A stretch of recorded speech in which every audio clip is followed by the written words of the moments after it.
상가는 거의 이제 뭐 노예 계약이더라고요. 한 번 주면 10년이에요. 그래서 이제 임대인분들이 이제 그때 뒷목 잡는 거예요. 이제 이게 나라냐? 내가 내 건물 이용하는데 10년간 해야 되냐? 네. 10년으로 안 끝나요 또. 10년이 끝나야 되기 시점, 6개월에서 만료되기 시점. 나 새로운 임차인 구했다. 나 권리금을 받아야 된다. 하면서 임차인 데리고 오는 거예요. 네. 그럼 또 10년이에요 또. 그럼 이제 평생 이제 상가 건물주는 자기 건물에 못 들어가는 너무 가혹한 측면도 있습니다.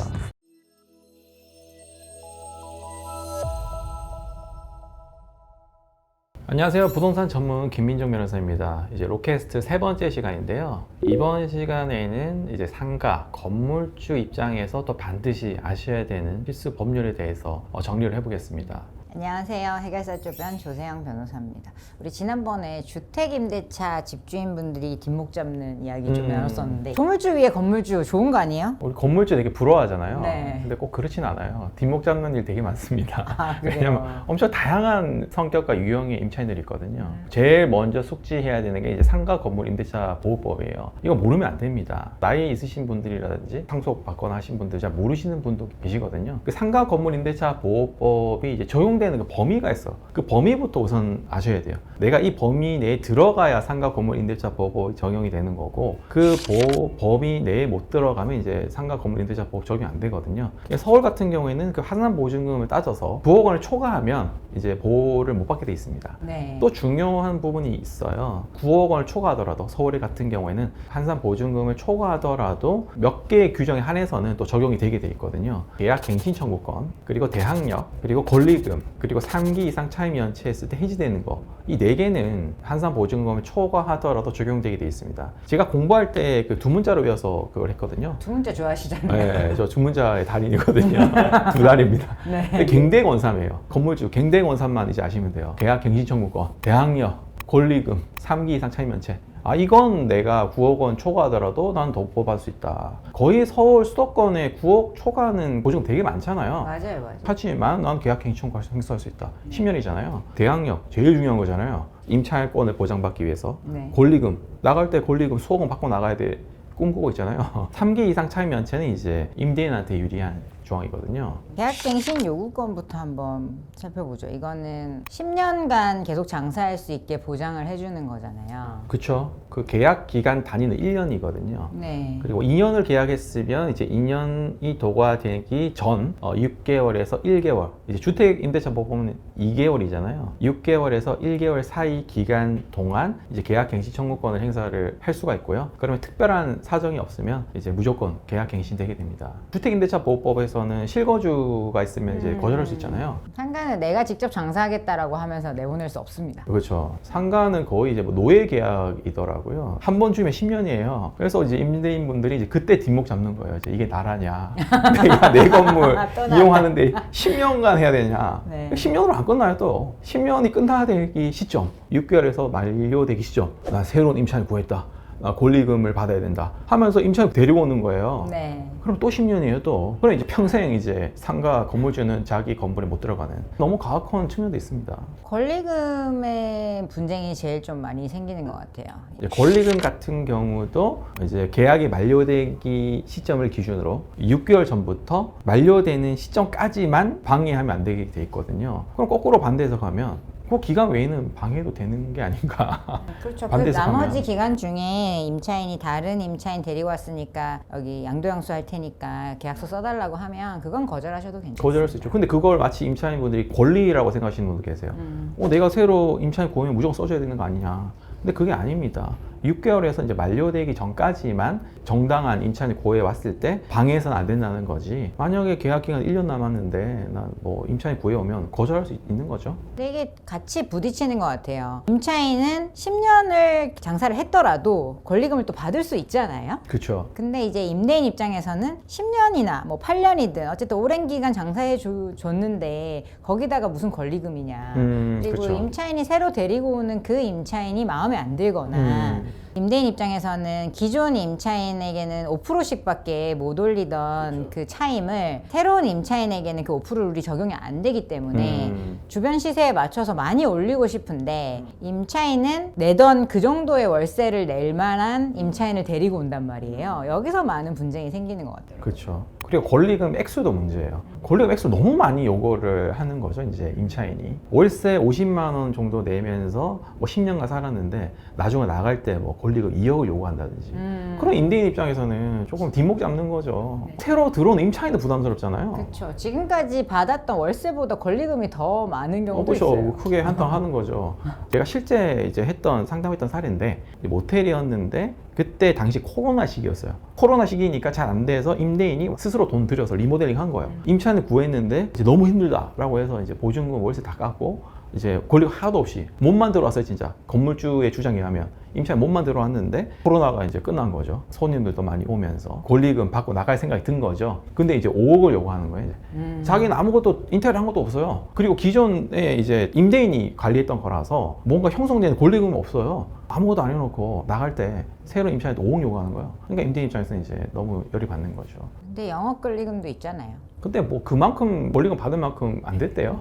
근데 인테리어가 돼 있잖아. 인테리어가 수억 들었거든요. 그거 자기가 한 것처럼 이제 새 임차인한테 말하고 돈 받는 거죠. 이제 이렇게 크게 이제 한탕하려고. 다툼이 있으면 소송을 갈 수밖에 없게 되잖아요. 그렇죠. 그러면 권리금 회수기의 방해에 의한 손해배상 청구 소송이 들어올 수 있는데 이때 임대인 입장에서는 어떻게 방어를 하는 게 좋을까요? 권리금 회수 방해한 게 아니다라고 이제 항변을 할 수밖에 없고 좀 응해야 됩니다. 이제 너무 대놓고 너가 마음에 안 들기 때문에 너가 데려오는 사람도 난 절대 할 수 없어라고 돼버리면 아예 원천적으로 이제 권리금 못 받게 하는 거잖아요. 그러면 이제 손해배상 당하게 되고 일단 만나줘야 돼요. 그리고 비슷한 업종이라면 한번 또 얘기 들어봐야 됩니다. 그리고 합리적인 선에서 이제 제시를 해오면 새로운 임차인과 재계약한 것도 생각을 해보셔야 되고요. 그리고 계약 갱신 청구권 관련해서 문제가 많았었잖아요. 꼭 소송을 해야 되느냐. 소송 가기 전에 좀 해결하는 게 있거든요. 그게 이제 재소전 화해라고 하는 건데 소를 제기하기 전에 화해하는 걸 미리 하자는 거죠. 그 재소전 화해라고 하는 절차를 이용해 두시면 건물주분들이 아주 편하게 임대차 계약을 관리를 할 수가 있어요. 월세 3기 이상 미납하게 되면 계약 해지도 가능하고 권리금 청구도 불가능하고 그렇죠. 계약갱신 요구권도 사용할 수 없게 되잖아요. 그렇죠. 그래서 월세가 밀리고 있는데도 근데 안 나가는 임차인들이 있단 말이에요. 그렇죠. 그러면 이 임차인들을 내보낼 방법은 말씀하신 재소전 화해를 안 해두셨다면 사실 일반적인 명도 소송밖에 답이 없는 것이고 그 명도 소송을 하는 기간 중에도 이 임차인들은 계속해서 장사를 할 수가 있어요. 그러니까 재소전 화해를 받아두시면 그런 일을 미연에 방지를 할 수 있는 거죠.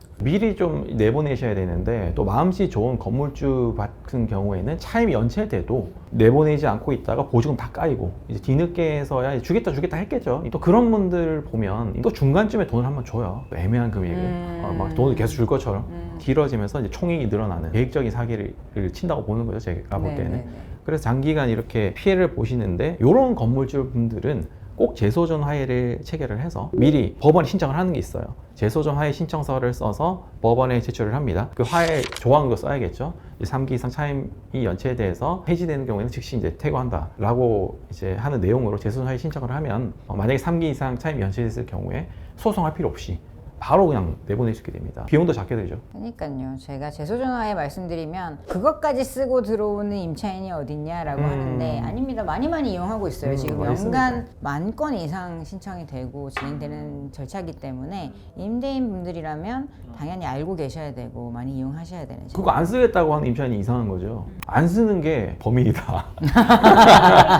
집 같은 경우에는 사실 원상회복 문제가 그래도 덜 하잖아요. 상가가 사실은 이 원상회복 문제가 굉장히 심각해요. 심합니다. 예. 상가 같은 경우는 이제 인테리어를 반드시 하게 되잖아요. 간판도 걸고 인테리어도 하기 때문에 원상회복할 때 비용도 많이 들고 범위도 문제가 되거든요.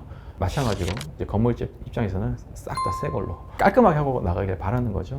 그런데 이제 임차 입장에서는 하던 것만 그냥 원래대로 하고 나가면 되는 거 아니냐라고 하는 건데 어디까지 원상회복이 됩니까? 이게 제일 문제가 되는 게 식당이라고 치면 비슷한 업종의 식당이면 사실 인테리어를 조금만 바꾸잖아요. 기존의 뭐 주방 시설이라든지 큰 설비들은 그대로 이어받아서 하는 경우가 많은데 임차인 A가 이용하던 걸 B가 인수받아서 이용하다가 C가 인수를 받아서 이용하던 상황에서 C가 나가는 상황이라면 그러면 C는 내가 들어왔던 B가 나갈 때 상태를 그대로 해야 될 것인지 A가 나갔던 상태를 그대로 만들어야 할 그렇죠. 것인지 아니면 완전히 철거를 해서 완벽한 공실로 만들어 놓고 나가야 될 것인지에 대해서 다툼이 많아요. 근데 이게 상법에 보면 영업 양도에 해당이 되면 전부 회복할 의무가 있습니다. 왜냐면 영업이 이제 인수가 되는 거니까. 근데 영업 양도까지 해당이 안 된다면 사실은 내가 들어왔을 때 내가 들어오기 직전 상태를 회복하면 된다라고 봐야 되거든요. 근데 이거는 강행 규정이 아니기 때문에 특약을 써놓으시면 얼마든지 규정을 할 수가 있어요. 임대인 분들이 원하는 대로 특약을 좀 쓰시면 좋아요. 반드시 쓰셔야 돼요. 네, 어떤 특약을 쓰시면 좋을까요?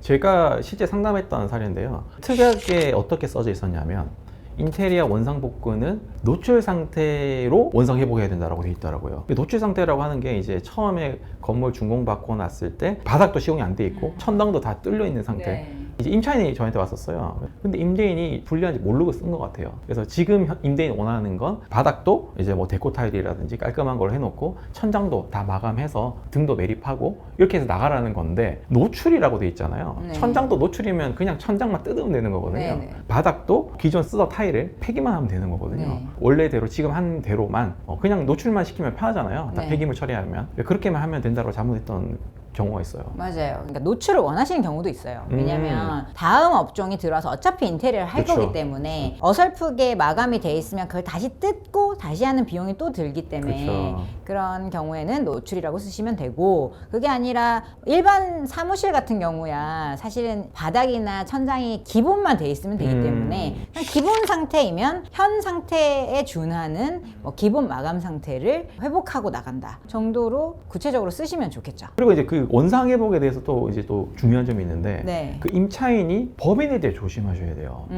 야반도자입니다. 네, 그냥 어차피 폐업할 회사예요. 이제 대표이사한테 청구를 못 하잖아요. 월세도 안 내고 없이 쭉 끌다가 야반도자 하는 거죠. 그러면 이제 우리가 소송을 해봐도 법인에는 돈이 깡통이잖아요. 없고 그렇죠. 임대인 다 본인 돈으로 해야 돼요. 건물주님 저희 법인은 그렇지 않습니다. 그런 걸 이제 미연에 방지하려면 대표이사가 거기에 좀 보증을 하게 한다던가 동시 책임을 지게 하는 특약을 좀 쓰면 좋겠네요. 그렇죠. 그리고 아까 말씀을 주셨듯이 월세가 밀리기 시작했어요. 그러면 빨리 조치를 하는 게 좋죠. 보증금을 그렇게 요즘 많이는 체결 안 하는 경우가 많거든요. 그런 경우면 아까 말씀드린 대로 임차인이 안 나고 버티고 두 번째로 뭐 임차인이 폐사한 경우에는 야반도주하는 크리티컬 공격까지 당하시면 타격이 큽니다.